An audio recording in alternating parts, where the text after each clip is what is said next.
ভারত বাংলার বিভিন্ন পাহাড় অঞ্চলগুলো অস্থিতিশীল করে রাখতে চায়, ওদের একটা গোপন ষড়যন্ত্র আছে। আজকে একটা ভিডিও ফাঁস হয়েছে। ওরা বাংলার বিভিন্ন প্রান্তগুলো, বিশেষ করে চট্টগ্রামের পার্বত্য অঞ্চল, এগুলো মাঝে মাঝে যুদ্ধ লাগিয়ে রাখে, মাঝে মাঝে অশান্তি তৈরি করে রাখে, অস্থিতিশীল করে রাখে। কারণ ওদের একটা উদ্দেশ্য আছে, ওরা নাকি ওটা ভাগ করে ম্যাপ তৈরি করে মায়ানমারের কিছু অংশ আর চট্টগ্রামের কিছু অংশ, কয়েকটা জেলা নিয়ে আলাদা একটা খ্রিস্টান রাষ্ট্রের ঘোষণা দেবে। হযরতে আজরাইল আলাইহিস সালাম একবার এসেছিলেন, ডাক দিয়ে বলে আল্লাহর বান্দা, 2 নম্বরে আপনি আল্লাহর নবী, আপনি সৎ মানুষ, নেককার মানুষ। আল্লাহ রাব্বুল আলামিন ভালো মানুষ, নেককার মানুষ যারা, তাদের সাথে সম্পর্ক রাখার জন্যে তাকে দিয়েছেন, ইয়া আইয়ুহাল্লাযীনা আমানু ইত্তাকুল্লাহা ওয়া কুনু মা'আস সাদিকিন। ওহে যারা ঈমানের দাবি করো, আমাকে ভয় করো, আর দুনিয়ায় যারা সত্যবাদী এই মানুষগুলোর সাথে থাকো। কে বলছেন বলেন তো? নবীদের চাইতে সত্যবাদী দুনিয়াতে কেউ আছে আর? এই জন্য আজরাইল সরাসরি এসে বলছেন, আমি এসেছি আপনার কাছে বন্ধুত্ব করব, আপনার সাথে আমি থাকতে চাই। হযরতে ইদ্রিস নবীও শর্ত দিয়েছিলেন, আমি বন্ধুত্ব করতে রাজি আছি, কিন্তু আমি যার তার সাথে বন্ধুত্ব করি না। তুমি যখন আজরাইল নিজে ফেরেশতা এসেছো, আমি রাজি আছি। প্রথম শব্দ, আমি যার তার সাথে বন্ধুত্ব করি না। কেন? কারণ পৃথিবীর প্রতিটি জিনিসের প্রভাব আর একটা জায়গায় পড়ে। আপনি পচা পানি যদি এক জায়গায় রেখে দেন, ওখান থেকে আর কিছু না হোক দুর্গন্ধ আসবে। কি কথা বলেন? তা আপনি বন্ধুত্ব করার জন্য আসলেন, আপনার প্রভাব তো আমার উপরে আসবে। সব চাইতে বড় বিষয় দুনিয়াতে আলমার ও মান আহাব্বা, যার সাথে বন্ধুত্ব হবে কিয়ামতের দিন আল্লাহ তার সাথে তাকে তুলবে। আমি আপনার সাথে বন্ধুত্ব করতে চাই যেহেতু ফেরেশতা, আপনি নিজে আজরাইল এসেছেন, আমার কয়েকটা শর্ত আছে। 1 নম্বরে, আমি এখনই মরতে চাই, মরণের যন্ত্রণা যে শুনি, ওয়াজাআতে সাকরাতুল মাউতি বিল হক। এ পৃথিবীর সব কিছু উলট পালট হতে পারে, মিথ্যা হতে পারে, প্রতারণা হতে পারে, মরণের যন্ত্রণা হক, এটা সত্য। কেউ রেহাই পায়নি এখান থেকে, আমাদের নবী মুহাম্মদুর রাসূলুল্লাহ পর্যন্ত রেহাই পায়নি। তিনি ঘেমে যাচ্ছিলেন বারবার। এই পৃথিবীতে মাত্র একজন মানুষের জীবন কবজ করার জন্য আজরাইল খুব সতর্ক ছিল। হাদিস পড়েছি, নবীজির কাছে যখন এসে বলেছে, হে রাসূল, আপনি যদি যেতে চান তাহলে আপনাকে নিয়ে যাব, যদি যেতে না চান, যতদিন থাকতে চান আপনি থাকতে পারবেন। বিশ্বনবী বলেছিলেন, যদি থাকতে চাই কতদিন থাকা যাবে? ফেরেশতা বলেছেন, আপনি যতদিন ইচ্ছা করবেন এই দুনিয়ায় থাকতে পারবেন। যখন মনে করবেন না আমি আর থাকতে চাই না, আমি নিজে এসে আপনাকে নিয়ে যাব। বিশ্বনবী ওই সময় বলেছিলেন, আজরাইল যদি না থাকতে চাইতে কতদিন? যতদিন ইচ্ছা, তারপরে যাওয়া লাগবে না। ইচ্ছা করেন যতদিন, কিয়ামত পর্যন্ত যদি বাঁচতে চান, আপনাকে আল্লাহ হায়াত বাড়িয়ে দেবে, আপনাকে মরা লাগবে। এইটাই ফাইনাল, যে মরা লাগবে। কুল্লু নাফসিন যায়িকাতুল মাউত, যাকে আল্লাহ বানিয়েছে তাকে মরণ দেবে, সে যেই। নবীজি বললেন, আজরাইল যাওয়ায় যখন লাগবে, দেরি করার দরকার নেই, আমারে নিয়ে চলো আমার সব চাইতে বড় বন্ধু আল্লাহ রাব্বুল আলামিনের কাছে। উনি শুধু হাতটা রেখেছিলেন। হযরতে আজরাইল ডাক দিয়ে বলে, হে রাসূল, আপনি কষ্ট পেয়েছেন? নবীজি বললেন, হাত সরাও। কেন? মনে হচ্ছে উহুদ পাহাড় আমার বুকের উপরে রাখলে। ফেরেশতা বলে, হে রাসূল, আজ পর্যন্ত আমি যত জীবন কবজ করেছি, এত আসানে এত আস্তে এত আরামে কারো জান কবজ করিনি। আমি জানি আল্লাহর পরে আপনার স্থান, এজন্য শুধু আমি হাতটা রেখেছিলাম। নবীজি বলেন, আজরাইল, এইটা যদি তোমার হাত রাখা হয় তো তোমার শাস্তি কোনটা? এখনো শুরু করিনি। বিশ্ব নবী ওদিন কান্নাকাটি করে বলেছিলেন, আজরাইল, মৃত্যুর যত কষ্ট আছে তুমি আমারে দিয়ে দাও। আমার পরে আমার যত উম্মত এই দুনিয়ায় আসবে তারা এমনিতেই দুর্বল, মরণের যন্ত্রণা তাদেরকে দিও না। হযরতে আজরাইল ওদিন বলেছিলেন, হ্যাঁ, আপনার এই কথা আমি রাখতে পারি। কোরআনে কারিমে আল্লাহ ৬৬৬৬টি আয়াত আপনার উপরে নাজিল করেছেন। এর ভেতরে একটা আয়াত আছে, আয়াতুল কুরসি বলা হয়, সূরা বাকারার ২৫৫ নম্বর আয়াত। এটা যদি কেউ ৫ ওয়াক্ত ফরজ নামাজের পরে তেলাওয়াত করে, এখানে আল্লাহর 10টা ক্ষমতার কথা আছে। কয়টা? বলেন বলেন। এটা ক্লাস চলছে, ছাত্রের মতো জবাব দেবেন। 1 2 3 4 যারা পড়ে দেখেন না কেমন জবাব দেয়, বুঝলেও দেয়, না বুঝলেও চিল্লাই।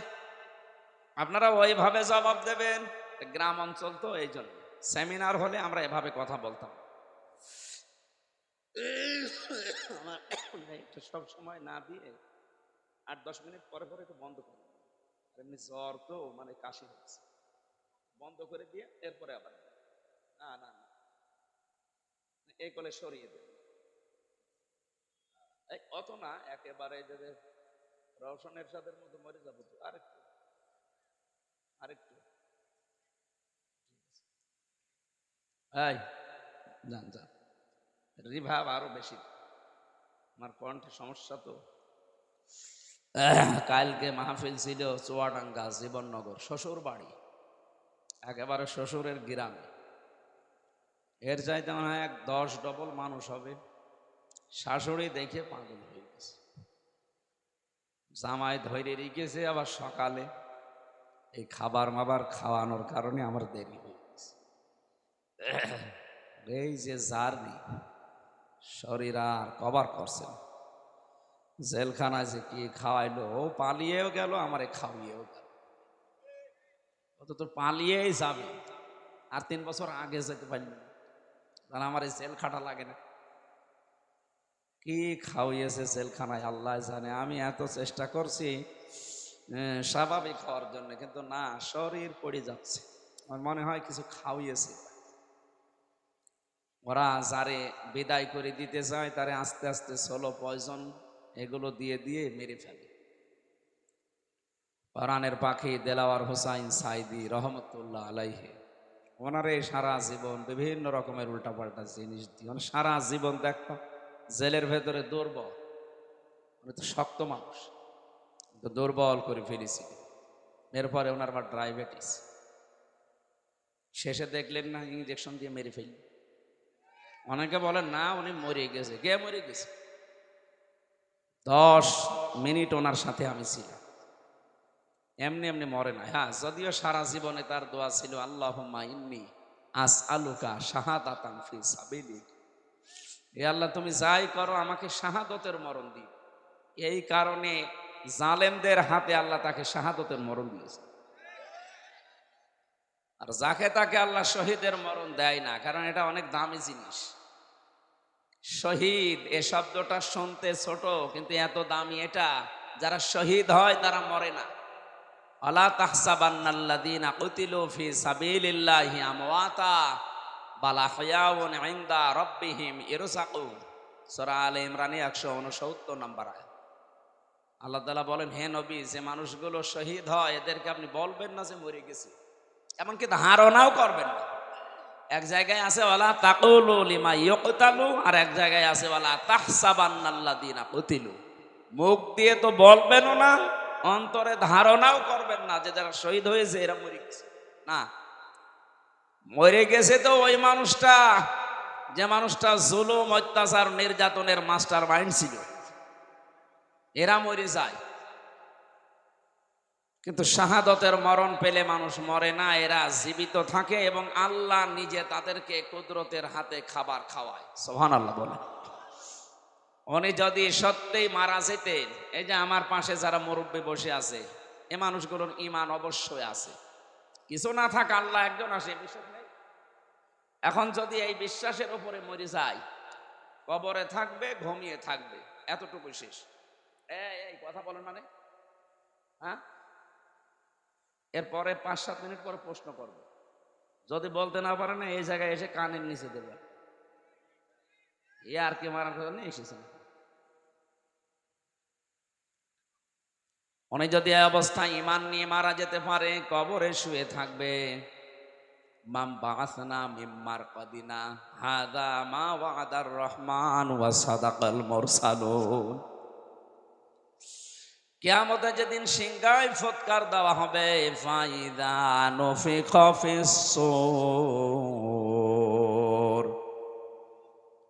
ওই ফুৎকারের সঙ্গে সঙ্গে উনি চোখ মুখ ডলতে ডলতে উঠবে আর ধমক দেবে, আমারে জাগালেন কেন? আমি তো ঘুমিয়েছিলাম। মনে হচ্ছে কেবল 8-10 মিনিট আগে ঘুমিয়েছে, অথচ কোটি কোটি বছর ওর জীবন থেকে আল্লাহ পার করে দিয়েছেন। ঘোষণা দেওয়া হবে, এইটাই সেই রহমানের ওয়াদার দিন, কিয়ামত কায়েম হয়ে গেছে, ওঠো। আপনি একটু সামনে দৃশ্যটা নিয়ে আসেন তো নিজের জীবনে, যে এরকম একটা সময় আমাদের সবার সামনে আসবে। কিয়ামতের ওই কঠিন ময়দান যেদিন কায়েম হয়ে যাবে, একটা ফুৎকারে আপনি উঠবেন, চোখ ডলতে ডলতে উঠে দেখবেন যে সবাই দৌড়াচ্ছে ময়দানে, হাসরের ময়দানের দিকে। ফাইদা নুফিখা ফিস-সূরি ফালা আনসাবা বাইনাহুম ইয়াউমাইযি ওয়ালা ইয়াতাসাআলুন। যেদিন ফুৎকারটা দেওয়া হবে, ওই দিনের পর থেকে আল্লাহ পাক কিয়ামত যখন বিচার শুরু করবেন, তখন পর্যন্ত কোনো সম্পর্ক আর থাকবে না। যত রকমের সম্পর্ক দুনিয়া আপনার ছিল, রক্তের বলেন, আত্মীয়তার বলেন, দলীয় বলেন, পৃথিবীর বিভিন্ন সম্পর্ক আমাদের সাথে আছে, এমনকি প্রেমিক প্রেমিকার সম্পর্ক থাকবে না। অনেকে দেখে মাথায় হাত দিয়ে বলে, আল্লাহর কসম করে বলো যে আমারে ভুলে যাবা না। কিসের ভুলে যাবা না?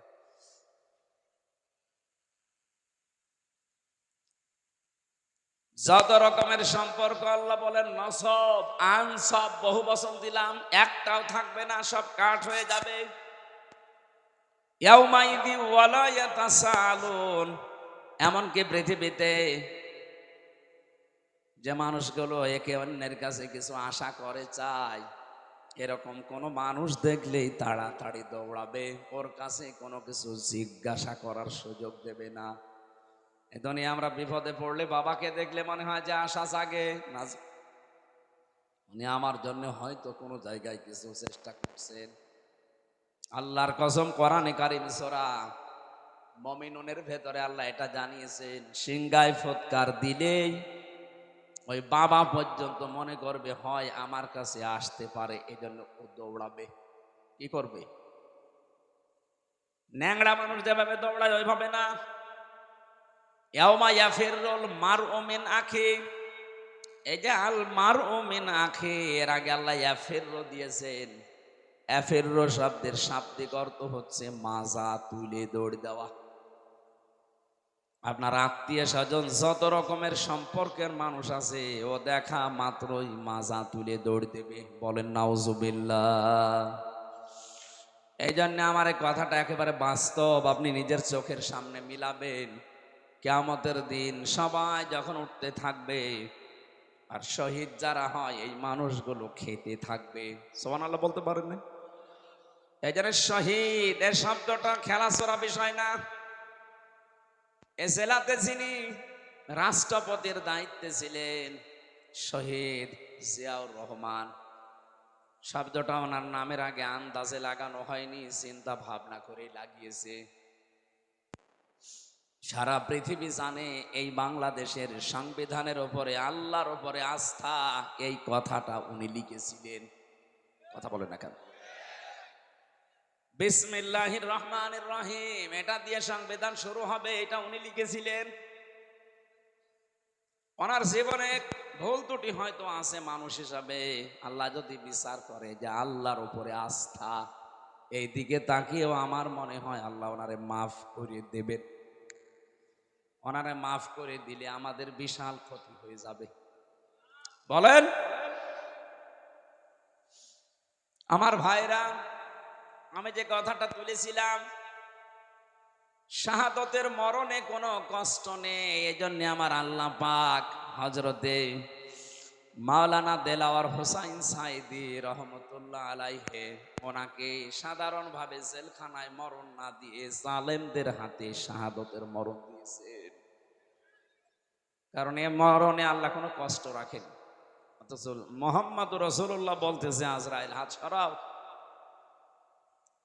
তাহলে যে আয়াতুল কুরসি পড়ার কথা তিনি বললেন, এটা নিজে জান কবজ করবেন, তিনি জানাচ্ছেন হে নবী, আমি যেহেতু সবার জান কবজ করব, আমি আপনাকে এই গোপন সংবাদটা জানালাম, আপনার উম্মতেরা যদি আয়াতুল কুরসির 10টা ক্ষমতা বিশ্বাস করে পড়তে পারে।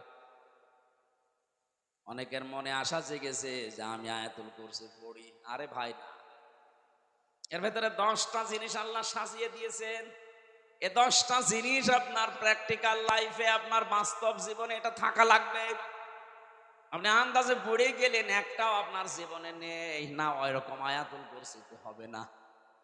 আমি বহু হিন্দুর সাথে মিশে দেখেছি, আমার রিমান্ডে অনেক হিন্দু অফিসার পেয়েছি। আমার আর কোরআনে কারিমে কেমন আয়াত, তো আমার মনে হয় আমার চাইতে ওর কোরআন বেশি জানা আছে। এমন এমন আয়াত রাতের বেলা যখন পাহারা দিত ওই রিমান্ডে, এমন এমন আয়াত এসে পড়তো, কি গো নাম মনে হচ্ছে উল্টা পাল্টা, সুব্রত বালা, দেবদুলাল, মোহন কুমার, নাম তো সব মুসলমান। এরা পাহারা দিত কিন্তু আয়াত পড়তো কোরআন শরীফের। ইয়া আইয়ুহাল্লাযীনা আমানু ইন্না মিন আজওয়াজিকুম ওয়া আওলাদিকুম আদুওয়াল লাকুম ফাহযারুহুম। কিভাবে পড়েন? কোরআন শরীফ আমাদের আয়াত আছে, যে যে বিষয়ের আয়াতগুলো আছে 8টা 10টা 15 20টা করে আয়াত মুখস্থ করে রিমান্ডে আমারে প্রশ্ন করতে, আমার এই ওয়াজ নিয়ে যে আপনি এই ওয়াজ করেছেন এই আয়াতের সাথে, হ্যাঁ, আপনি কেন এই জায়গায় এই কথা ঢুকালেন?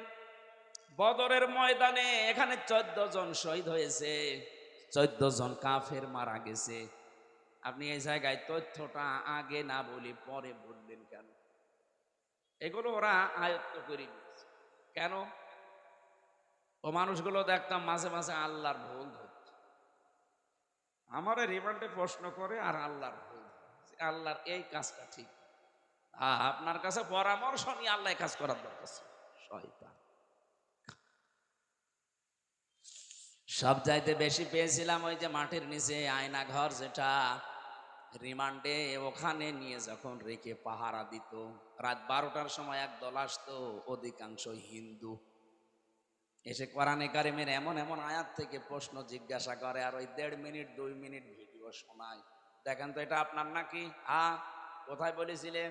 চুয়াডাঙ্গায়। এটা কোথায়? কুষ্টিয়ায়। এইটা নাটোরে। আমি বললাম যে 1.5 ঘন্টা কথা বলি আমি, এর আগে নেই পরে নেই, 1.5 মিনিট 2 মিনিট কোথা থেকে পান? তাহলে আমরা সারাদিন বসে বসে শুনি আর দেখি কোন জায়গায় হাত লাগানো যায়। হাত লাগাবেন, হাত লাগাতে হলে আমার চাইতে আপনার আয়ত্ত বেশি থাকা লাগবে। কথা বলেন না কেন? কেউ যদি ভুল ধরতে চায় আমার আজকের আয়াতের তাফসিরে, আমার কোরআনের উপরে মাস্টার্স করা আছে, আমার মতো যারা করেছেন লেখাপড়া তার উপরে পড়াশোনা করা লাগবে। একটা ইঞ্জিনিয়ার পাশ করে 10 তলা বিল্ডিং এর প্ল্যান দিয়েছে, আর এই যে দোকানে চা খালা, ওর যে হাল হকিকত দেখি আসে, ওই লোক এসে যদি বল না এ প্ল্যানে ভুল হয়েছে, ওর দাঁত মুখ ফেলে ফেলার দরকার নেই। এই কথা বলছে না, এই লোকটা অনার্স মাস্টার্স করেছে এই বিষয়ের উপরে, এতদিন লেখাপড়া করছে, 16 বছর পড়া লাগে, 16 থেকে 18 বছর।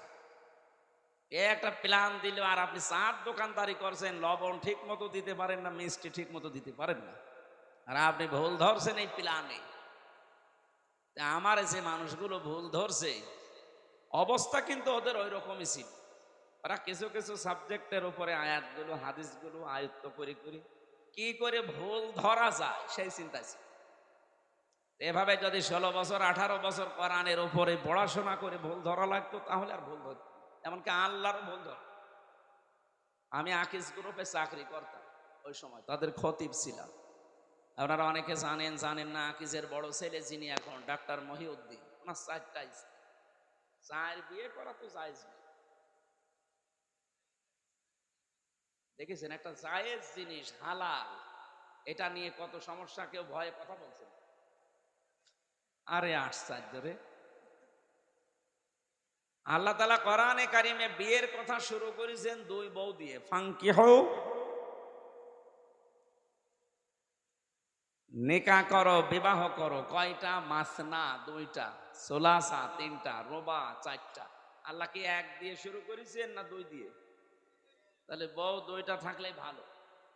যদিও আমাদের এই দেশের সামাজিক পারিবারিক যে অবস্থা, এটা এ দেশের মানুষ মেনে নেয় না। আমি বিশ্বের বহু মুসলিম দেশে ঘুরেছি, ওই সমস্ত দেশে শরীর চলে না 3-4টে বউ। হ্যাঁ, আমি যে ড্রাইভার নিয়ে যেতাম মদিনায়, ও আমার চাইতে চিকন, ঠেলা দিলে পড়ে যাবে, অথচ 4টে বউ, গাড়ি চালা। গাড়ি চালিয়ে আপনার 4 বউ, আর আমি আপনাকে ভাড়া করছি আমার 1 বউ। ও যে আপনাদের দেশের, ওনার ভাষা দিয়ে আমার বলছিল আপনার দেশে ওই চলে, আমাদের এই দেশে এরকম। তা আমি ওনারে যেই জিজ্ঞাসা করলাম যে ভাই আপনি একটা হিন্দু মানুষ, আপনি ভুল ধরলেন আমার স্যারের যে উনি 4 বিয়ে করেছে। উনি আমারে লজিক দিচ্ছে যে একটা পুরুষ মানুষ যদি 4টা বিয়ে করতে পারে, একটা মহিলা কেন 4 বিয়ে করতে পারবে না? মহিলা পারবে না কারণ এক মহিলার পেটে যদি 4 জনের বীর্য যায় আর সন্তান যদি হয়, তো কারে বাপ বলে ডাকবে? এটা তো আমি বললাম, আমার জবাব দিচ্ছে আর একটা, হ্যাঁ বাপ বলে ডাকারও সিস্টেম আছে, সন্তান হবার পরে ডিএনএ টেস্ট করবে। এইভাবে বলছে যে ডিএনএ টেস্ট করে দেখবে যে এটা কোন কার জিনিস, যদি সেটারে বাবা বলবো। এই তো যুক্তি ঠিক আছে, কিন্তু এই যে একটা জন্ম দিলে না 1 বাবার হয়, 4টা দিলে তো জারজ হয়ে যাবে। কোরআনে কারিমের যে আয়াতগুলো, ওরা আমাদের চাইতে, আমরা তো খালি পড়ছি, এই যে 10টা ক্ষমতার কথা বলছি এমনি না, আমরা পড়ছি ওই মানুষগুলো এই 10টা ক্ষমতা জেনে পড়তো, কিন্তু বিশ্বাস করছি আল্লাহ যে সব কিছুর উপরে ক্ষমতা রাখে এটাও বিশ্বাস করে না, কিন্তু আল্লাহর ক্ষমতা আছে এটাও পড়ে। আল্লাহু লা ইলাহা ইল্লাহু আল হাইয়ুল কাইয়্যুম, তিনি চিরঞ্জীব, তিনি চিরস্থায়ী। লা তাখুযুহু সিনাতুন ওয়ালা নাওম, তিনি ঘুমান্ত না, ঘুমের ঝিমকিও তার আসে না।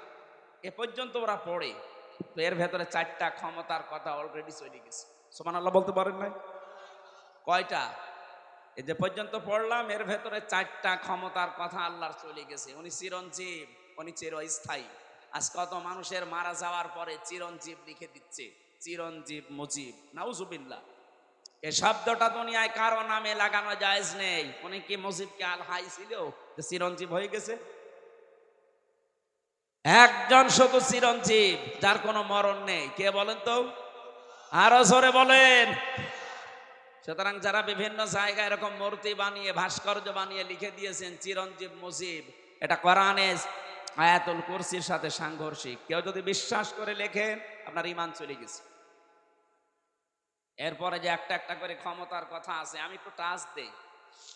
যারা আয়াতুল কুরসি পড়লে আজরাইলের হাত থেকে, কষ্টের হাত থেকে বেঁচে যাবেন, উনি যেহেতু নিজে জানিয়েছে আজরাইল, আপনি এই 10টা ক্ষমতা বিশ্বাস করে আপনার জীবনে মিলাবেন, দেখবেন যে আসলে মেলে কিনা। 1 নম্বরে, সব কিছুর উপরে ক্ষমতা কার? আরো জোরে। কিন্তু আমরা অনেকেই বিশ্বাস করি, বগুড়াতেও আছে, ক্ষমতার উৎস এরা বলে জনগণ। না, এটা আয়াতুল কুরসির সাথে যায় না। আপনি যদি এই বিশ্বাস করে থাকেন যে ক্ষমতার উৎস জনগণ, আর আপনি আয়াতুল কুরসি পড়ে, আপনার কথার সাথে আপনার বিশ্বাসের মিল নেই। এই কথা বললেন না? আজরাইলের এই কষ্টের হাত থেকে আপনি বাঁচতে পারবেন? বলেন বলেন। আরে ভাই, আপনাকে আমি বাঁচাতে চাই। আপনারও কবরে যাওয়া লাগবে, আমারও ওই মরণের সামনে সামনে যন্ত্রণা আসতেছে। এটা তো আমি বানিয়ে বলছি না, সূরা নাহাল 14 নম্বর পারা 9 নম্বর পৃষ্ঠা 9 নম্বর লাইনের 32 নম্বর আয়াতের তাফসীর বাড়ি যে মিলাবেন। মরণের বিছানায় যখন আছাড় দিয়ে পড়বেন, আল্লাহ তাআলা বলেন আল্লাযীনা তাতাওয়াফফাহুমুল মালাইকাতু তাজ্জিবিনা ইয়াকুলুনা সালামুন আলাইকুম উদখুলুল জান্নাতা বিমা কুনতুম তা'মালুন। বলেন আল্লাহু আকবার। এখানে আলেম যারা আছে তাদেরকে বলছি, এবার এখানে কয়েকটা গুরুত্বপূর্ণ শব্দ আমি পড়লাম। এক নম্বরে তাজ্জিবিনা। আল্লাহ পাক বলেন হামজা যখন বিছানায় পড়বে আষাঢ় দিয়ে মউতের ওই বিছানায়, ফেরেশতারা আগে আসবে। যদি তোমার জানটা পবিত্র হয়ে থাকে, যে তাজ্জিবিনা, তাজ্জিবিন মানে শুধু এই পোশাক আশাক পবিত্র না, শুধু শরীর পবিত্র না, তাজ্জিবিন মানে চিন্তা চেতনা বিশ্বাস এগুলোর পবিত্রতা না। আপনি পবিত্র হতে হলে আপনার চিন্তা পরিষ্কার করা লাগবে, আপনার ভাবনা, আপনার বিশ্বাস, আপনার আকীদা, আপনার কর্মজীবন, আপনার ব্যবসা বাণিজ্য অর্থনীতি এগুলো পবিত্র করা লাগবে, পরিষ্কার করা লাগবে, সাফ করা লাগবে। অথচ আজ আমরা পোশাকের পবিত্রতার জন্য, শরীরের পবিত্রতার জন্য, সাফ করার জন্য যত ব্যস্ত, আমাদের বিশ্বাস এবং আকীদা পরিষ্কারের জন্য অত ব্যস্ত না।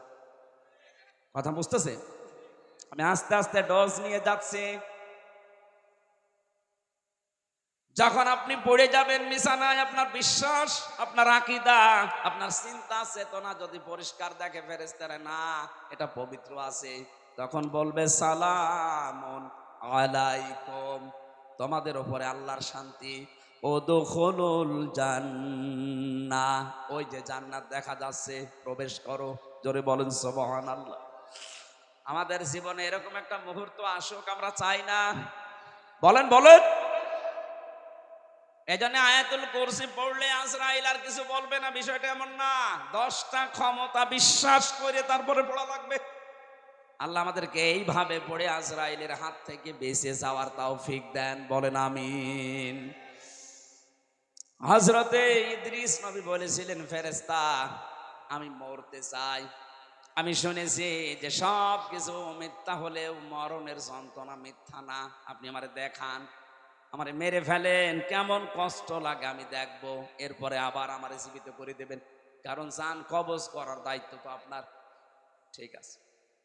দ্বিতীয় নম্বর শর্ত আমার, আপনি বলেছিলেন জান্নাত জাহান্নাম এগুলো আমি আল্লাহর কাছ থেকে জানি। জান্নাত জাহান্নাম আছে, জাহান্নামে কেমন করে আল্লাহ শাস্তি দেয়, ওই শাস্তিটা আমি চোখে দেখবো, আমারে দেন। জাহান্নামের ভেতরে দিয়ে দেন, আমি দেখিয়ে তারপরে আপনি আমারে আবার বের করে দেবেন। ঠিক আছে। জান্নাতের ভেতরে কি শান্তি আছে, কি আরাম আছে, কি আনন্দ আছে, এগুলো আমি দেখবো, এই নিয়ামত এগুলো দেখা শেষ হয়ে গেলে আপনি আমারে আবার বের করে দেবেন। ঠিক আছে।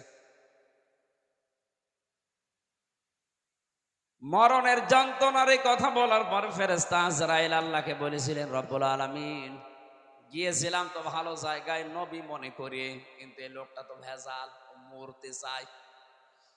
আল্লাহ পাক বলেন, আমার বান্দা যখন আকাঙ্ক্ষা করেছে, ঠিক আছে কাজ করো। মেরে ফেললেন, আবার জীবিত করে দিলেন। আমি তাফসীরের ভাষায় হাদিসটা পড়তে গিয়ে দেখেছি, এই যে হযরতে ইদ্রিস নবী কিন্তু শক করে মৃত্যুবরণ করেছিলেন। কি করে বলেন বলেন।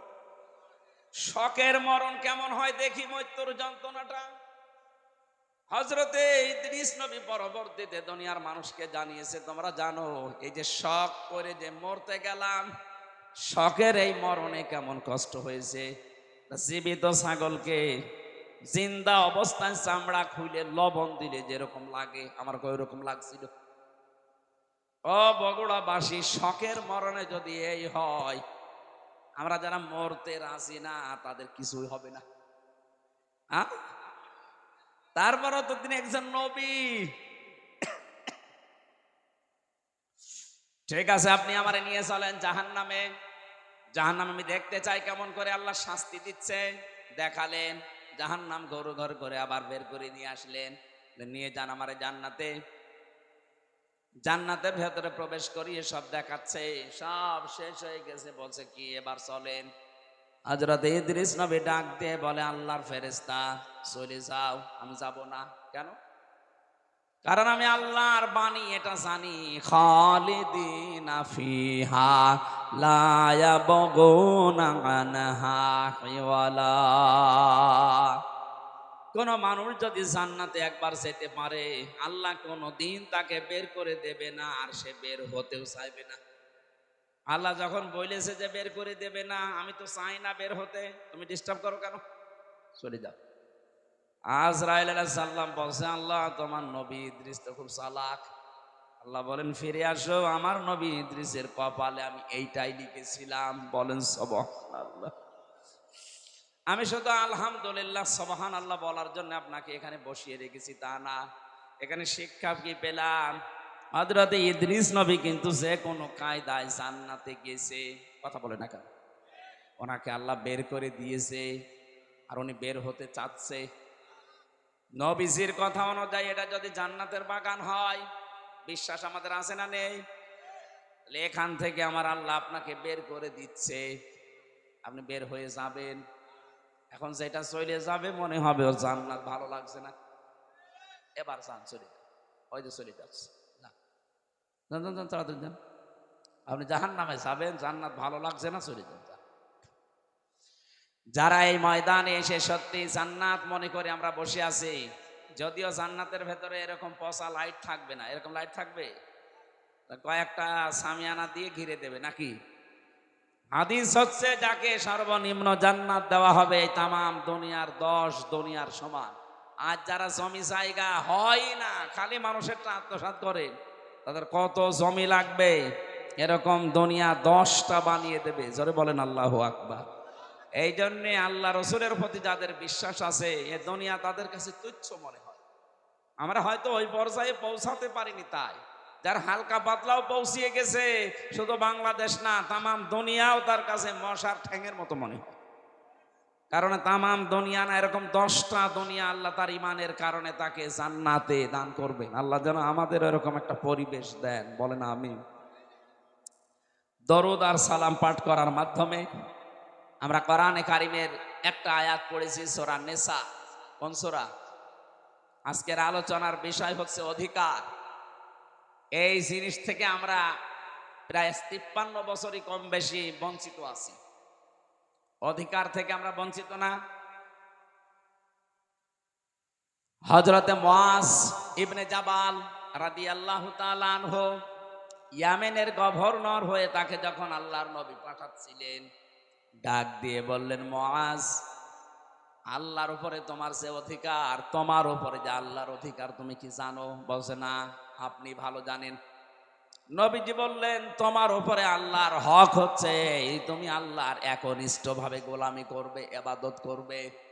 আর আল্লাহ পাক তোমার উপরে, তোমার আল্লাহর উপরে হক হচ্ছে আল্লাহ পাক দয়া করে তোমারে মাফ করে জান্নাতে দিয়ে দেবে। এজন্য আমার উপরে আল্লাহর কিছু হক আছে। মাওলানা আব্দুল বারী সাহেব, হয়তো আমি একটু আঁচ পেয়েছিলাম, একটু ঘুমিয়েছিলাম, যখন উঠলাম দেখলাম এই আয়াতগুলো পড়ছিল। বাবার স্ফলিঙ্গ দিয়ে দ্রুত গতিতে যে পানিটা বের হয়ে যায়, না পাক পানি দিয়ে মায়ের রেহেমের ভেতরে আল্লাহ পাক মানুষকে আস্তে আস্তে তৈরি করতে থাকেন।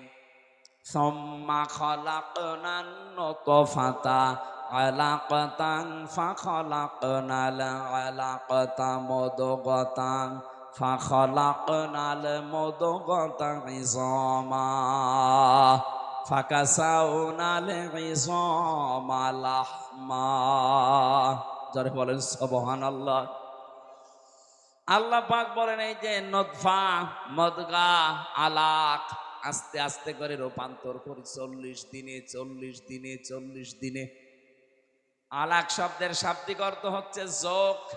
কি বললাম? এই যে পানির নিচে যেগুলো থাকে মানুষের শরীরের সাথে লেগে যায়, মায়ের জরায়ের ভেতরে দেওয়ালের সাথে ঠিক 40 দিন আমরা এইভাবে যোগের মতো ঝুলিয়েছিলাম। এখান থেকে আস্তে আস্তে চর্বি, চামড়া, গোশত এগুলো দিয়ে দিয়ে আমার আল্লাহ মানুষ বানিয়েছেন। এ রক্তের প্রবাহমান ধারা তৈরি করেছেন শরীরের ভেতরে, একটা আলাদা আকৃতি দিয়েছেন আমাদেরকে তিনি নিজে। এই যে ফেরেশতাদের দেখতে পাচ্ছেন এই বডিটা, এটা ফেরেশতারা বানিয়েছে। আর এই যে আকৃতি যেটা মুখ, এর ভেতরে আল্লাহ 5টা ইন্দ্রিয় শক্তি দিয়ে আল্লাহ নিজে বানিয়েছেন। বলেন সুবহানাল্লাহ। এ মাথার ভেতরে জিনিস আছে কয়টা? বলেন বলেন। যে চিন্তা আসে কোন জায়গা থেকে? মাথা থেকে। বলেন না কেন? শোনেন আপনি কি দিয়ে? কান দিয়ে। কথা বলেন, নিঃশ্বাস নিচ্ছেন, দেখছেন আপনি চোখ দিয়ে। 5টা ইন্দ্রিয় শক্তি গুরুত্বপূর্ণ, এগুলো সব এই মাথা কেন্দ্রিক। আল্লাহ এই জন্য নিজে এটা তার হাত দিয়ে বানিয়েছেন। লাকাদ খালাকনাল ইনসানা ফি আহসানি তাকওয়িম। অবশ্যই আমি সব চাইতে সুন্দর আকৃতি দিয়ে বানিয়েছি মানুষকে। কে বলছেন?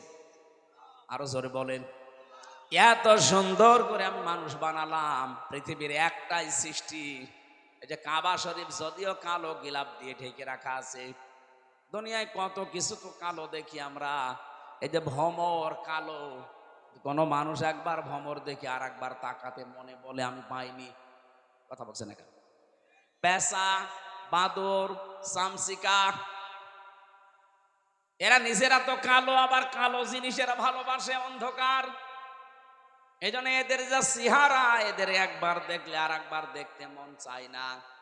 কাবা শরীফও কালো, একটা এমন একটা আকর্ষণ আল্লাহ ওর ভেতরে দিয়েছে, যতবার তাকাবেন মনে হয় আর একবার তাকায়। নবীজি জানিয়েছেন পৃথিবীর 2টা জায়গা আছে যেখানে তাকিয়ে থাকলেই সওয়াব হয়। একটা কাবা শরীফ, আর একটা আপনার মা আর বাবা। জোরে বলেন সুবহানাল্লাহ। মায়ের দিকে বাবার দিকে কেউ যদি মহব্বতের নজরে তাকিয়ে থাকে, একটা নফল হজের সওয়াব হয়ে যায়। সাহাবী বললেন, হে নবী, আমি যদি 100 বার তাকাই? বিশ্ব নবী বলেন, মা বাবার দিকে 100 বারও যদি কেউ তাকায়, 100 বারই নফল হজের সওয়াব হবে। অথচ কয়েকদিন আগে জেনে রংপুরের নীলফামারী, কিশোরগঞ্জ একটা থানা আছে, ওখানে যেয়ে দেখলাম বৃদ্ধাশ্রমে এই লাইনে আর এই লাইনে কত মা বাবা বসে চোখের পানিগুলো ফেলছে। এদের চোখের দিকে তাকালে আমি বুঝতে পেরেছি এরা সন্তানের জন্য বরদোয়া করছে। যে মায়ের দিকে বাবার দিকে শুধু তাকালেই হজের সওয়াব হয়ে যায় নফল।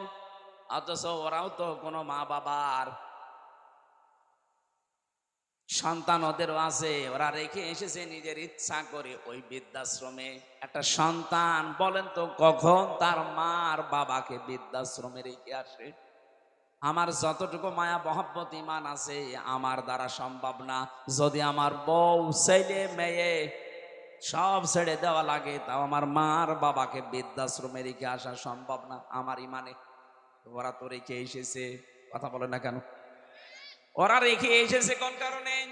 ওদের পেছনে কোনো কারণ আছে। আমি একবার রাঙ্গামাটি গিয়েছিলাম, লংগদু থানা, ওখানে একটা বৃদ্ধাশ্রম আছে। বললাম আমারে নিয়ে চলেন তো দেখি আসি। যে দেখি একটা লোক কলেজের প্রফেসর কাঁদতেছে। কি আপনি, কি হয়েছে? বলছে আমার মা। আর মায়ের কাছে একটু দাঁড়ালাম, দেখি কি বলে। মৃত্যু সজ্জায় ডাক দিয়ে বলছে, ওই আমার সন্তান, আমি যখন মারা যাব, আমার মাথার ওপরে যে ফ্যান ঘুরছে, এই ফ্যানটা তুই পাল্টিয়ে দিবি, নতুন ফ্যান লাগিয়ে দিবি আমি মরে গেলে। ছেলে কৌতূহল নিয়ে বলছে, মা তুমি তো মরেই যাবে, মরে গেলে আবার ফ্যান কি হবে? মা বলছে দরকার আছে, কারণ তুই আমার সাথে যা করলি, আমার মন ডেকে বলছে তোর সন্তানও তোকে এখানে কিছুদিন পরে রেখে যাবে। কথা বলেন না কেন? এটা গতকালকে পেপারে এসেছে, ঢাকা বিশ্ববিদ্যালয়ের একজন অধ্যাপক, 2টা ছেলে, একটা মেয়ে, একটা আমেরিকায় থাকে, একটা লন্ডনে থাকে, আর একটা অস্ট্রেলিয়ায় থাকে। 3জনই প্রতিষ্ঠিত। ওর বউ মারা গেছে। ওই 3 ভাই বোন মিলে সিদ্ধান্ত নিয়ে বাবাকে রেখে গেছে বৃদ্ধাশ্রমে। অথচ তো সে নিজে বলছে আমার ঢাকায় ফ্ল্যাট ছিল 3টা। আমার বড় ছেলে চালাকি করে ফ্ল্যাট গুলো সব লিখে তার নিজের অ্যাকাউন্টে টাকা নিয়ে নিয়েছে। আজ আমার যেহেতু কিছু নেই, মেয়েটা আছে অস্ট্রেলিয়ায়, আর ছেলে দুইটা কেউ লন্ডনে কেউ আমেরিকায়। তাদের অভাব নেই, কিন্তু এই মানুষগুলোর পাশে একটা ঘর আমার জন্য হয়নি, যে একটা রুমে আমি থাকবো। যেই কয়টা ছেলে আর মেয়ে এরা আমাকে এদের বোর কারণে শেষ পর্যন্ত এই বৃদ্ধাশ্রমে রেখে গেছে। 3 বছর পরে পরে নাকি একটা চিঠি লিখে বাবার কাছে, অথচ লোকটা ঢাকা বিশ্ববিদ্যালয়ের শিক্ষক ছিল। অনে দেখলাম কথা বলতে বলতে মরে গেল। এই লোকটা হাও মাও করে কাঁদছে। আমারে বলছো, হুজুর আপনি দাঁড়িয়ে আছেন দেখলেন, আপনি আমার উপরে আবার খারাপ ধারণা করেন না। এ দোষ আমার না, এই দোষ আমার বোর। আমার 2টা ছেলে মেয়ে আছে, তাদের দিকে তাকিয়ে আমার বউকে আমি তালাকও দিতে পারি না। আজ 3 মাস আগে আমি এখানে রেখে গিয়েছিলাম আমার মাকে, তারে নিয়ে বড় ঝামেলায় পড়েছিলাম। বারবার আমার বউ আমার তাকিদ দেয় যে এই বুড়ি যদি থাকে আমি তোমার ভাত আর খাবো না। কি করবো, ছেলে মেয়ের দিকে তাকিয়ে বাধ্য হয়ে মাকে রেখে গিয়েছিলাম এখানে। বাবা আমার ওই ছোটবেলায় মারা গেছে, আমি একটা কলেজের অধ্যাপক। অথচ এখন কি হয়ে গেল, দুনিয়া থেকে আমার আর নাম ধরে ডাকার মতো কেউ নেই। বগুড়াবাসী, আমি শুধু আবেগ নিয়ে বলছি তা না, আমি বাস্তবে দেখতে পাচ্ছি। রাঙ্গামাটি লংগদু থানার এই যে মাটা মারা গেল, কলেজের অধ্যাপক, এখানে বহু মানুষ ঠিক তার পরিবারের কাছে ওই রকমই। একটা বাবা 8টা 10টা 16 17 20 22 25টা ছেলে মেয়ে আমি দেখেছি। 25টা ছেলে মেয়েকে বাবা মানুষ করতে পারছে এক হাতে এক কাঁধে তুলে নিয়ে। অথচ 25টা ছেলে মেয়ে মিলেও একটা বাবা আর মাকে খাবার দিতে পারে না। শেষ পর্যন্ত 15 দিন বা 1 মাস করে পালাপালি করে নেয়। বগুড়াতে নেই। সিদ্ধান্ত নেওয়া লাগবে, আমার মা বাবাকে যদি আলাদা করতে কেউ চায় দুনিয়া থেকে, আমি দরকার হয় তারে আলাদা করে দেব।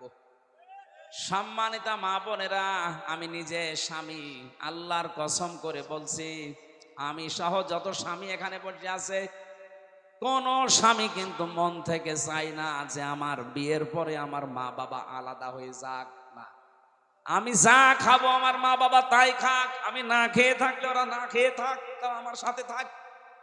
কথা বলে না কেন? এই পরিবেশটা আমরা অনেক জায়গায় দেখছি নষ্ট হয়ে গেছে। বিয়ে করার কিছুদিন পরেই সন্তান আর পেরে ওঠে না, শেষ পর্যন্ত এই মা বাবাকে হয় আলাদা করে দেয়, নাই বৃদ্ধাশ্রমে দিয়ে দেয়। কথা বলেন ঠিক কিনা? এই ছেলেটার পেছনে যে সবচাইতে বেশি ভূমিকা পালন করেছে এটা তার বউ। আর এই বউকে কোট বুদ্ধি দেয় ওখান থেকে এই বউর মা আর ওর বড় বোন। ওখান থেকে খালি ইনজেকশন পাঠায়, ওই কতদিন থাকবে একসাথে, আলাদা হয়ে যা, আরামে খেতে পারবি। আমি কি বেশি বলে ফেললাম?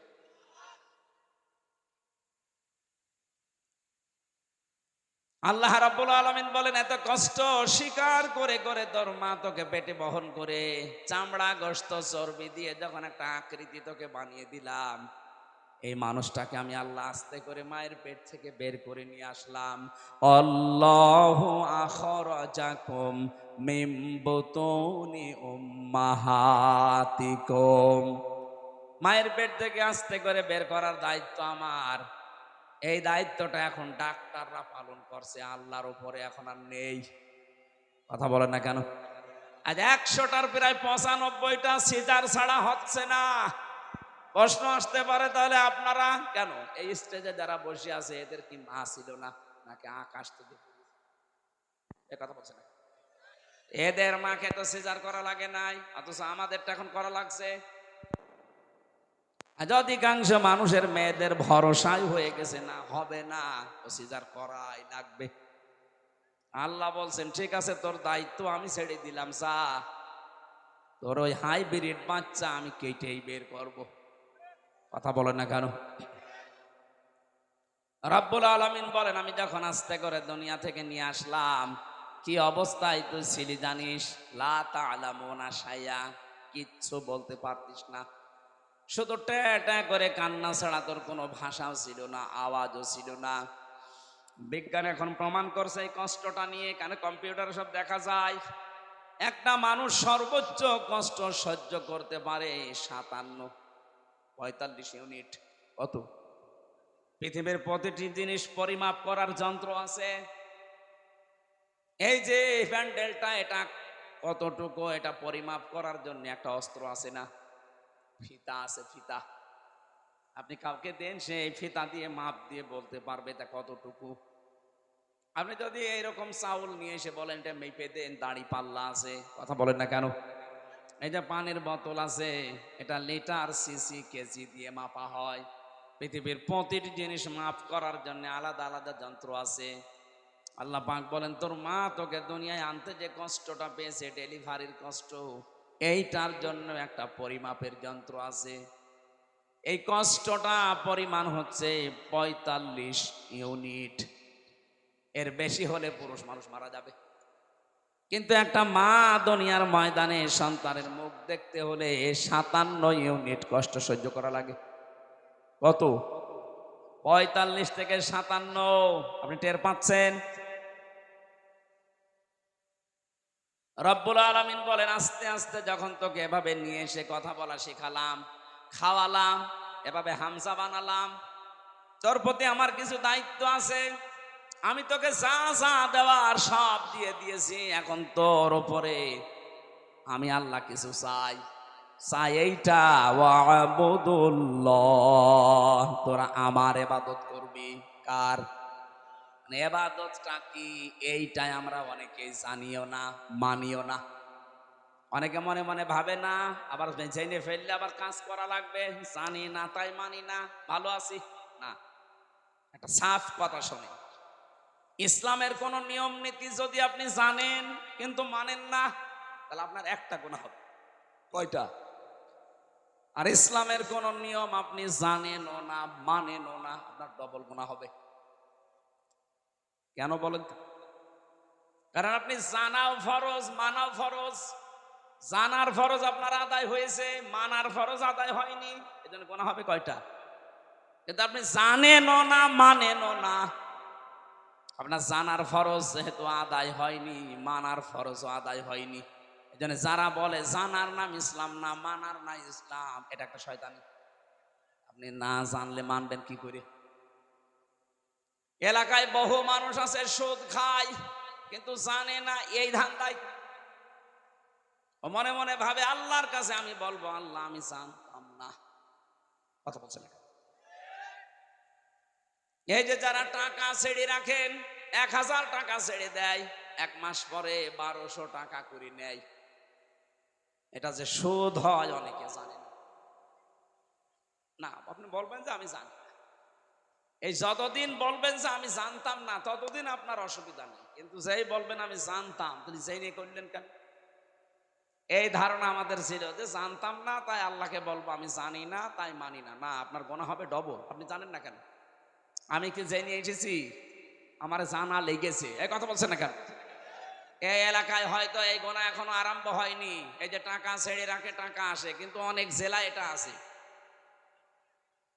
এই এলাকায় যারা এই কাজ করছেন, টাকা ছেড়ে রাখেন আর টাকা আসে, এটা প্রকাশ্য সুদ। মায়ের সাথে জেনা করার মতো গোনা করছেন আপনি। এটা ছেড়ে দেওয়া লাগবে। কারা কারা এই গোনা ছেড়ে দেবেন? হাত তোলেন তো। হ্যাঁ, এই এলাকায় তো চলছে 180 মাইল বেগে। ঠিক আছে, আপনারা এই এলাকায় তো প্রায় সবই মায়ের সাথে জেনা করছেন। সে না খাইয়ে থাকেন, না খেয়ে মরে যান, তারপরে জাহান্নামে যাওয়া লাগবে না। কিন্তু মায়ের সাথে জেনা করে গেলে জাহান্নামে শুধু না, ইদাফ লাহুল আযাব ইয়াউমাল কিয়ামা, জেনাকারীদের শাস্তি ডবল হবে। কয়টা বলেন? এই গোনাটা এখনো পর্যন্ত আপনার এলাকায় আছে, আর আপনি নামাজ পড়েন, রোজা রাখেন, হজ করে আসেন। কিসের হজ করেন? আজকেই সিদ্ধান্ত নিয়ে বাড়ি যাবেন যে না, আমি আর এই গোনার সাথে নেই। টাকা যা ছেড়ে রেখেছি, আগামী মাস থেকে টাকা শুধু 1000 দিলে 1000ই নেব, 1200 নেব না। পারবেন না ভাই? এটা যদি আপনি নাই পারেন তো কেন কষ্ট করে রাতের বেলা বসে আছেন? আপনি বাড়ি যেয়ে ঘুমান, আর আপনার আমল নামায় উঠতে থাক, আপনি এই জায়গায় লিখা উঠবে আপনি মায়ের সাথে জেনাকারী। বলেন নাউজুবিল্লাহ। কুষ্টিয়ার বড় বাজারে দেখলাম আসরের নামাজ পড়ে গেল, আমার সাথে নামাজ পড়ে দোকানের সামনে দিয়ে ঘুরতেছে, আর কে টাকা দেয়, টাকা নিয়ে কি লেখে, কি গো নামাজ পড়ে আসলো আর এই লোক এত টাকা পায়। চলে যাওয়ার পরে দোকানদারকে বললাম, ভাই কিসের টাকা দিলেন? হুজুর বলা যাবে না। বলা যাবে না মানে? প্রতি মাসে মাসে উনি একবার করে এখানে আসে, আল্লাহরে ওলি টাকা নিয়ে যায় আমার কাছে, 10,000 করে আমারে টাকা দেয় মাসে মাসে, আর এক এক হাজারে 100 টাকা করে বেশি। এটা কি সুদ? বলেন না কেন? এগুলো স্বর্ণের দোকানে দেখলাম বেশি দেয় ওরা।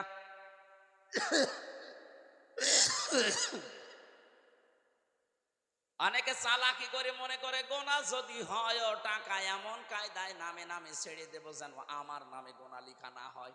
অনেকে বউর নামে টাকা ছাড়ে, জাহান নামে যদি যায় বউ যাবে। না ভাই, চালাকি করবেন না। আমি বলছি আপনি জানতেন না তাই মানতেন না, এ কথার কোনো ভিত্তি নেই। জানেন না কেন? এটা আপনার অপরাধ। এটা কি বলেন বলেন? আপনার উপরে আল্লাহর হক এইটা যে নেই থেকে আপনাকে আব্দুল বারী আল্লাহ বানিয়েছে। আপনার প্রতি আল্লাহর কিছু হক আছে। আল্লাহর হক হচ্ছে আপনি তার ইবাদত করবেন এমন ভাবে। ইবাদত মানে শুধু নামাজ পড়বেন, রোজা রাখবেন আর কালো বোরকা পরবেন না। এই যে কথা বলছি, এই কথাটাও ইবাদত। এই কথা বলেন না কেন? যে মানুষের সাথে দেখা হলে হাসি মুখে কথা বলা, এটাও কি? বলেন বলেন। সালাম দেয় যারা 90টা নেকি পায়, তারা প্রথমে জবাব দেয় যারা, এই মানুষটা নেকি পাবে 10টা। এবার আমার প্রশ্ন, সালাম দেওয়া সুন্নাত আর জবাব দেওয়া ওয়াজিব, ওয়াজিবের দাম বেশি না সুন্নাতের? এই জায়গাটা পুরা উল্টানো। কোরআনে কারিমে জানিয়েছে, সূরা নূরের ভেতরে আছে 61 নম্বর আয়াতে, ঘরে প্রবেশ করতে হলেও তোমাকে সালাম দিয়ে ঢোকা লাগবে, তাহলে ওই ঘরের ভেতরে আল্লাহর পক্ষ থেকে একটা বরকত আল্লাহ নিয়ে নেবেন। বলেন সুবহানাল্লাহ। এখানে বহু আল্লাহ ভক্ত মানুষ, নামাজ রোজা করা মানুষ, কিন্তু এইটার বেলায় দেখা যায় লজ্জা পায়, বাড়িতে ঢোকার আগে স্ত্রীকে ছেলে মেয়েকে সালাম দিতে চায় না। এরকম মানুষ নেই? সমস্যা আছে কিছু কিছু। আজকে যদি বাড়ি যেয়ে সালাম দেন, বলবে কি গো তোমারে কোন ভূতে ধরেছে? কালকে যে যৌতুকের টাকার জন্য আমারে গালিগালাজ করে পিটাইলে আজকে সালাম দিচ্ছ মানে আজ কোনো নতুন ধান্দা আছে? যে যা মনে করে করুক, আজকে থেকে আপনি ইসলামের এই কাজটা শুরু করেন। নবীজি জানিয়েছেন, যদি 25 বার করে দিনের ভেতরে সন্তানকে, স্ত্রীকে, পরিচিত মানুষ অপরিচিত মানুষ যদি সালাম দিতে পারেন 25 বার, কয়বার? সারাদিন 24 ঘন্টার ভেতরে যদি 25 বার সালামের প্রচলন আরম্ভ করতে পারেন, আপনি শাহাদতের মরণ পাবেন। আরো জোরে বলেন সুবহানাল্লাহ। বগুড়াবাসী, এই জন্য এবাদত মানে ওই শুধু নামাজ পড়া রোজা রাখা না। আপনি কথা থেকে শুরু করে একেবারে সংসদ চালাবেন কি করে, সবটাই এবাদত। বলেন বলেন। আমি এবার আলেমদেরকে বলছি, এই আপনারা এটা ভালো করে শুনুন। 2 নম্বরে আয়াতে ছিল, ওয়ালা তুশরিকু বিহি শাইআ, তোমরা আল্লাহর সাথে শিরিক করবা না। কি করবা না? শিরিক কি? আল্লাহ যেটা পারে ওইটা অন্য কেউ পারে, এই বিশ্বাস করার নাম শিরিক। আর এই শিরিক যারা করে তারা মুশরিক। কথা বলছেন এ পর্যন্ত বুঝেছেন কিনা বলেন? আমি ক্লাস নিচ্ছি না, একটা ক্লাস চলছে। আল্লাহর সাথে যারা শিরিক করেন, আল্লাহ বলেন আমি যেটা পারি ওইটা অন্য কেউ পারে। ছেলে মেয়ে দিতে পারে কে? এটা কোনো পীর সাহেব পারে, কোনো কবরে শুয়ে আছে এই লোক পারে, এই বিশ্বাস অনেকে মহিলা করে না। বলেন বলেন। এই যে মহাস্থান গড়ে যে কত মানুষ সন্তান চাচ্ছে, ওই গাছের সাথে দেখবেন বড় বড় ঢেলা ঝুলিয়ে রেখেছে, পাথর ইট। কি গো, এখানে পাথর ঝুলিয়ে রাখবেন। এগুলো সব চাইতে বাগের হাটে ওই খান জাহানের দরবারে বেশি বড় বড় পাথর ঝুলিয়ে রাখে। ওকে কিনা কে বুদ্ধি দিয়েছে? ওই পাথর যখন ঝুলবে পেটের ভেতরে সন্তান এসে দোল খাবে, দোলে দোলে। সে কেউ বিশ্বাস করে করুক আর অবিশ্বাস করুক, কারো কাছে শুনে জেনেই করছে। যেন আমি এক কথাই বলছি, এটা রেকর্ড হচ্ছে, আল্লাহ যেটা পারে ওইটা অন্য কেউ পারে, এই বিশ্বাস করার নাম শিরিক। আর শিরিক যারা করে তারা আরো জোরে, আরো জোরে বলেন, মুশরিক হয়ে যাবেন। এই যে সূরা নিসার আয়াত পড়লাম, এর ভেতরে 5টা আয়াত আনকমন আছে। নবীজি বলেন এই 5টা আয়াত পেয়ে আমি এত খুশি হয়েছি, তামাম দুনিয়া দিয়ে দিলেও আমি এত খুশি হতাম না। তার ভেতরে এইটা, ইন্নাল্লাহা লা ইয়াগফিরু আইয়ুশরাকা বিহি ওয়া ইয়াগফিরু মা দুনা যালিকা লিমান ইয়াশা। এ পৃথিবীর সব গুনাহ আল্লাহ ইচ্ছা করলে মাফ করে দিতে পারেন, কিন্তু শিরিক করলে তার মাফ নেই। কে বলছেন? আরো জোরে বলেন। এবার আসেন আমি একটা একটা করে দিচ্ছি। এই সন্তানের ক্ষেত্রে বুঝলাম আল্লাহ বাদে কারো এখানে হাত, আরো জোরে। ক্ষমতায় দিতে পারে আল্লাহ ছাড়া অন্য কেউ, কিন্তু যারা বলে জনগণ তাদের ঈমান আছে, ঈমান আছে কিন্তু শিরকপূর্ণ ঈমান। আর শিরকপূর্ণ ঈমান থাকলে আল্লাহ তাকে মাফ। বগুড়াবাসী সত্যি করে বলছে, আল্লাহর কসম আপনাকে আমি ভালোবাসি, আপনি ভুল পথে আছেন। এই দেশে যারা এই বিশ্বাস করে না তারা বিপদে ছিল এতদিন। যারা বলতো না ক্ষমতার উৎস আল্লাহ, তাদের নিবন্ধন বাতিল করে দিয়েছিল, তাদের নিষিদ্ধ করেছিল। এক কথা বলছেন এখন। যারা বলতো না ক্ষমতার উৎস জনগণ, তারা ঠিক ছিল। আর ভাই আপনি তো জাহান্নামে যাচ্ছিলেন, এদেরকে ব্যান্ড করার পরও এরা মানে নাই, বলছে না ক্ষমতার উৎস জনগণ, মানি না তো মানি না। আল্লাহ ঠিক যেন 5 দিন পরে তাদের পোড়াটা উল্টিয়ে দিয়েছেন। কারণ ওই জালেমরা হাত দিয়েছে জামাত ইসলামের গায়ে না, ওরা হাত দিয়েছে সরাসরি একেবারে আল্লাহর গায়ে। আল্লাহু আকবার, আল্লাহু। আপনি এই জায়গায় বলেন যে আল্লাহ সব কিছুর উপরে, আর এই ক্ষমতার মতো একটা ছোট্ট জিনিসের কাছে এসে বলছেন না এইটার মালিক আল্লাহ না জনগণ। যাদের এরকম বিশ্বাসে অপবিত্রতা আছে, আপনি পাল্টিয়ে যাবেন আজকে। এর জন্য যদি দল ত্যাগ করা লাগে ওইরকম দল ত্যাগ করবেন না। এবার আওয়াজ বেশি হয়নি আমি জানি, আর এটা বগুড়ায় হবেও না। কথা বলছে না কেন? যেই দলের বিশ্বাসে এই শিরিক আছে, ক্ষমতার উৎস জনগণ, ওইটার মুখে ঝাঁটা মেরে চলে আসা লাগবে। ও দল যদি আমার বাবাও তৈরি করে, ও দলে আমি নেই, কারণ আমার বাবা জাহান্নামে গেলে আমি তার সাথে যেতে পারি না। কথা বলেন, আগে বাবার সাথে যাবেন। এবার একটা নতুন তথ্য বলছে, এখানকার আলেম চলে গেছে নাকি?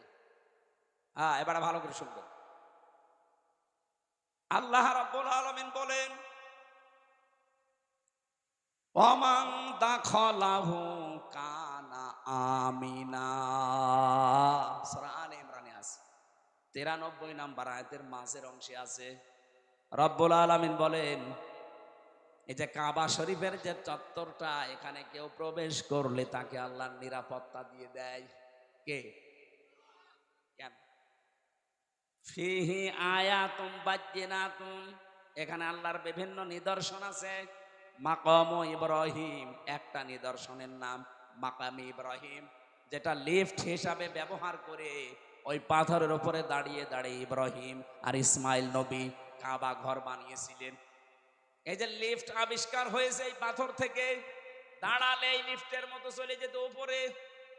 আবার যখন মনে করতেন আমি নেমে পাথর আবার নিতে চাই, তখন আবার নিচে নেমে পড়তো। যারা হজে গেছেন দেখেছেন কাবার পাশে কয়েক হাত ধরে হযরতে ওমর ওই পাথরটা ওখানে রাখিয়ে রেখেছেন, আগে কাবার সাথে ছিল। এখন মানুষের সুবিধার্থে এটা করা। আল্লাহ পাক বলেন এই চত্বরের ভেতরে আল্লাহর বহু নিদর্শন আছে। তার 1 নাম্বার নিদর্শন, ইন্না আউওয়ালা বাইতি উবদিআ লিন-নাস লাল্লাযী বিবাক্কাতা মুবারাকাও ওয়া হুদাল লিল আলামিন। পুরাতন প্রাচীন একটা নাম মক্কা শরীফের বাক্কা। কি নাম? এই মক্কার নাম ছিল বাক্কা। এই বাক্কায় পৃথিবীর প্রথম ঘর আল্লাহ প্রতিস্থাপন করে দিয়েছেন, তার নাম কাবা। নাম কি? এই ৭৫-এর ভেতরে কেউ গেলে তাকে নিরাপত্তা দিয়ে দেয়, শান্তি স্বস্তি, সে নিরাপদ হয়ে যায়। কে? আরো জোরে বলেন। আমি কেন এটা বলছি বারবার বলেন তো? আমি এটা বোঝাতে চাই, কাবা শরীফের চত্বরটা আল্লাহ এমন নিরাপদ বানিয়ে দিয়েছেন, অথচ ওই এরিয়ার বাইরে গেলে অনেক উল্টাপাল্টা কাজ চলছে, রাহানাজানি চলছে, ছিনতাই চলছে, মারামারি চলছে, রক্তপাত চলছে, ধোঁকাবাজি চলছে। কিন্তু কাবার চত্বরের ভেতরে কোনো মারামারি রক্তপাত, বলেন বলেন, এমনকি কেউ বাবার হত্যাকারীও যদি দেখে কাবার চত্বরের ভেতরে, না, নরম হয়ে যায়, বলে না এখানে মারা যাবে না, বাইরে চলেন। তার এই যে বারবার আমি কথাটা তুলছি এই কারণে, এখানে যেহেতু আল্লাহর বিধান মতো মানুষ চলছে, এই কারণে জায়গাটা পরিপূর্ণ নিরাপত্তা দিয়ে বেষ্টন করা। এই এদিকে থাকা, থাকান এদিকে। কাবার এই চত্বরটা বিধান চলে কার? এজন্য জায়গাটা নিরাপত্তা দিয়েছেন কে? কাবা শরীফ থেকে বাংলাদেশের দূরত্ব ৬,০০০ কিলোমিটার। এইটা তো আর কাবা না, কথা বলে না কেন? তাহলে এই ৫৬,০০০ বর্গ মাইলের বাংলাদেশ যদি কেউ নিরাপত্তা চাদর দিয়ে ঢেকে রাখতে চায়, এখানেও চিন্তায় হবে না, এখানেও রক্তপাত হবে না, এখানেও ধোঁকাবাজি হবে না। ওখানে যেমন আল্লাহর বিধান কায়েম করার মাধ্যমে আল্লাহ নিরাপত্তা দিয়েছেন, এই ৫৬,০০০ বর্গ মাইলে আল্লাহর বিধানটা কায়েম করে দেন, ঠিক কাবা শরীফের মতো হয়ে যাবে। এটা আমি বানালাম না, সূরা আনামের ৮২ নম্বর আয়াতে এই তথ্যটা আছে। আল্লাযীনা আমানু ওয়া লাম ইয়ালবিসু ঈমানাহুম বিযুলমিন উলাইকা লাহুমুল আল্লাহ পাক বলেন, এই যে মানুষগুলো এইভাবে আল্লাহর কুদরতি আঙ্গুল এই বগুড়া ধনুটের দিকে তাকিয়ে বলছে, এই যে এই মানুষগুলো আল্লাহর পক্ষ থেকে নিরাপত্তা পাওয়ার হকদার। কারা? যারা তাদের ঈমানের সাথে শিরিক মিশ্রণ করে না। এখানে জুলুম মানে শিরিক। তাহলে আমরা বাংলাদেশকে যদি কাবার মতো নিরাপত্তা দিতে চাই, এই ৫৬,০০০ বর্গ মাইলে বসবাস করে যদি আমরা নিশ্চিন্তায় থাকতে চাই, আমাদের চুরি ডাকাতি ছিনতাইয়ের রক্তপাতের হত্যার কোনো ভয় থাকবে না, আয়না ঘরের কোনো অস্তিত্ব থাকবে না। তাহলে এই দেশে যারা আছি শিরিক মুক্ত জীবন গঠন করা লাগবে, আর জোরে বলা লাগবে। শিরিক কি? এই আয়াতের দ্বিতীয় শব্দ এটা, আবুদুল্লাহ ওয়ালা তুশরিকু বিহি শাইআ। আল্লাহর ইবাদত করবা আর শিরিক করবা না। শিরিক এবার আমি পেয়েছি তাফসিরে, শিরিক বিল জাত, শিরিক বিল সিফাত, শিরিক বিল ইখতিয়ারা, শিরিক বিল হুকুক। এই ৪ প্রকারগুলো আবার শ্রেণী বিভাগ করে করে ৮ প্রকার, ১২ প্রকার, ২২ প্রকার, ৪২ প্রকার, ৭২ প্রকার, ১২০ প্রকার পর্যন্ত শিরিক আছে। সবগুলো আমি নোট করেছি। এক একটা বিষয়ের উপরে এত কথা আল্লাহ লুকিয়ে রেখেছে, যত গবেষণা করবেন তাফসীর আকারে তত বের হবে। জোরে বলেন আল্লাহু আকবার। এই জন্যই তাফসীর করতে গেলে এরকম সময় লাগে। এখন শিরিক শব্দ নিয়ে যদি এত বেশি, ইবাদতের ব্যাখ্যা ছিল ৯টা, শিরিকের ব্যাখ্যা আছে ২৭টা। এটা প্রকার হিসাবে ভাগ করা যায় ১২০ প্রকার, ১২০ শ্রেণীতে। এতগুলো শিরিক থেকে যদি সত্যি আমরা মুক্ত হতে পারি, দেশের মানুষ, আমরা তো চেষ্টা চালাচ্ছি। আমাদের বিশ্বাসে শিরিক থাকবে না, আমাদের আকীদায় শিরিক থাকবে না, আমাদের সমাজে শিরিক থাকবে না, আমাদের সংসদেও শিরিক থাকবে না। সংসদে একটা শিরিক ছিল, আল্লামা দেলাওয়ার হোসেন সাইদি রহমতুল্লাহ আলাইহি ওটা তুলে দিয়েছেন। এই যে মাথা নিচু করে ঢোকা লাগবে, মুসলমানের মাথা শুধু নিচু হবে কার সামনে? ওই স্পিকারের সামনে এইভাবে যাওয়া লাগতো আগে, মাথা নিচু করে। উনি বলেছে না, মুসলমানের এই দেশে এই শিরিক চলতে দেওয়া যায় না, সিস্টেম করে ওইটা বাদ দিয়ে দিয়েছে। এখন আর ওইভাবে যাওয়া লাগে না। কিন্তু ১৫.৫ বছরের দিকে তাকান, এই দেশটা যেন মানুষ মুশরিক হয়ে যায়, ওই দাদা বাবুদের মতো ওরা সর্বাত্মক চেষ্টা চালাচ্ছিল। কোথাকার কোন বাবার ছবি বিভিন্ন প্রতিষ্ঠানে টাঙিয়ে টাঙিয়ে সম্মানের জায়গায় রেখে দিয়েছে, ছেলে মেয়েরা এইভাবে করে করে পূজা করতো, আমি নিজে দেখেছি। একটা জাতিকে মুশরিক বানাতে পারলে তাকে অনিয়ন্ত্রিত করে ফেলা যায়। আজকে ভারত বাংলার বিভিন্ন পাহাড় অঞ্চলগুলো অস্থিতিশীল করে রাখতে চায়, ওদের একটা গোপন ষড়যন্ত্র আছে। আজকে একটা ভিডিও ফাঁস হয়েছে। ওরা বাংলার বিভিন্ন প্রান্তগুলো, বিশেষ করে চট্টগ্রামের পার্বত্য অঞ্চল, এগুলো মাঝে মাঝে যুদ্ধ লাগিয়ে রাখে, মাঝে মাঝে অশান্তি তৈরি করে রাখে, অস্থিতিশীল করে রাখে। কারণ ওদের একটা উদ্দেশ্য আছে, ওরা নাকি ওটা ভাগ করে ম্যাপ তৈরি করে মায়ানমারের কিছু অংশ আর চট্টগ্রামের কিছু অংশ কয়েকটা জেলা নিয়ে আলাদা একটা খ্রিস্টান রাষ্ট্রের ঘোষণা দেবে। এই দুর্বিসন্ধি চলছে। আমি এটা এত মানুষের সামনে বলা ঠিক না, এটা গোপন বিষয়। এগুলো চালাচ্ছে আমেরিকা এবং ইহুদি ছাড়া।